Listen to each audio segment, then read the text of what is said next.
Welcome to the B.F. Anderson Technical Report for January 28th. Record high number of S&P companies issuing positive EPS guidance for the fourth quarter. Now, what's interesting here, and we'll see this in a graph, but we're seeing record numbers or very good numbers on earnings projections coming out of the fourth quarter.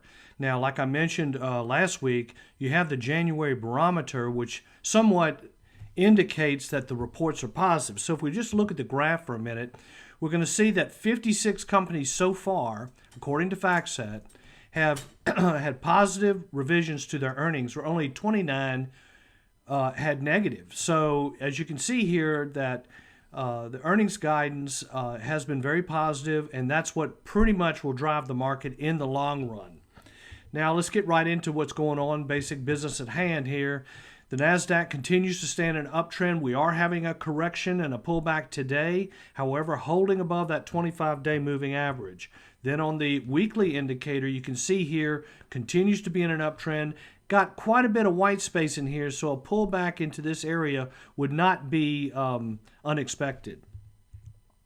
Now you can see here we're starting to see a rollover here in the number of new highs. This is the net new highs on the New York Stock Exchange. You can see that the New York Stock Exchange has actually pulled back. You can also see that the number of new highs has dropped from a high of around 350 down to 150. And you can also see that the 10-day moving average has rolled over. This is a little bit of a warning. Might be a time to be a little cautious here.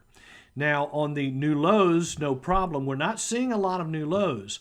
As you can see here, we're below 40 a day, so we're in good shape there.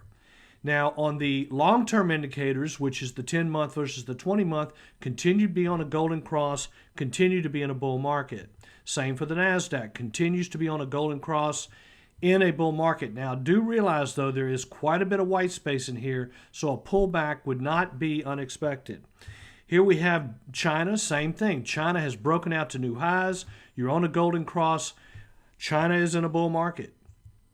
Now, on the aggression index, where we're looking at Nasdaq compared to consumer staples, we're seeing a pullback here. So again, somewhat of a little bit of a warning. However, the indicator continues to stay positive. We're above the 40-week moving average. The indicator actually hit an all-time new high. Things are kind of hot here. We'll talk a little bit more about that. Here's the interest rates, our three economic indicators. 10-year Treasury yield still hovering around 1%.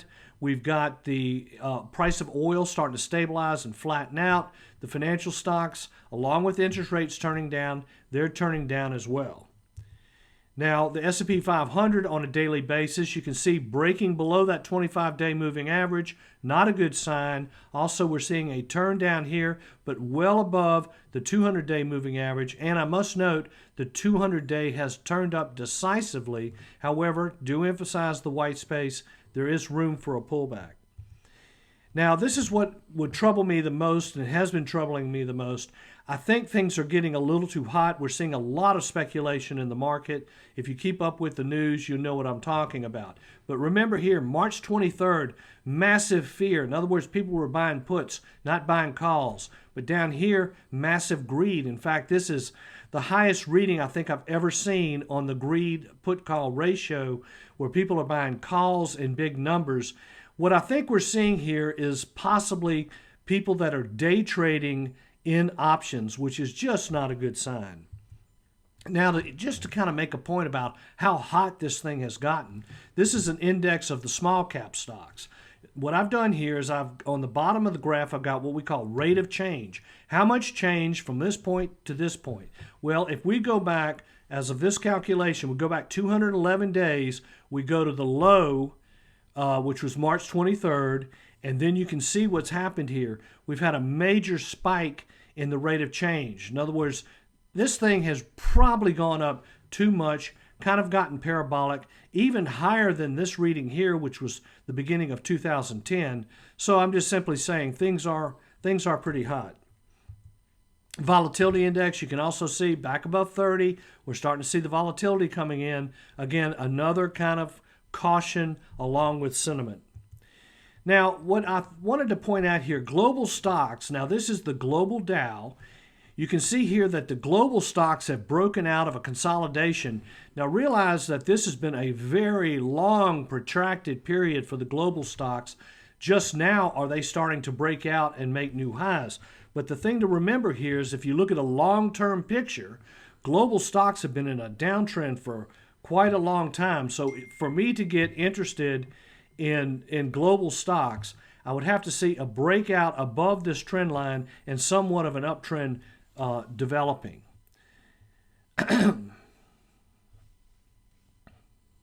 Excuse me, I had to check a text message. Now, on ratios, this is the Nasdaq compared to the S&P 500. So when the line is going up, Nasdaq is doing better than the S&P 500. So as we got into the summer, we could see that it became kind of a wash between the two. Nasdaq really was not outperforming. Then we rallied. The Nasdaq started outperforming again. Then we went through another consolidation. But it looks like to me the Nasdaq is starting to resume leadership in the marketplace. So don't give up on your technology stocks, but they continue to move higher. Now, this is interesting as well. This is where I've taken a ratio of the S&P 500 compared to the 30-year Treasury bond. And since 1995, most financial planners are telling people 50% bonds, 50% stocks. Now, that worked okay for a while, mainly in this period here, because we were just in bear markets and going back and forth. But now you can see here that the ratio is starting to favor stocks versus bonds and has broken out to an all-time new high, which is telling me too much money is in the bond market. It's going to start coming into the stock market is what we're seeing, and I think that will continue and will be a major catalyst for our long-term cycle.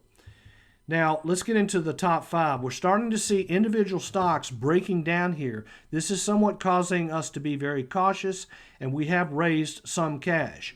Now, you can see here with Roku, which is streaming, we got a break, and then we got a violation of the trend. I would be cautious and avoid this stock for now.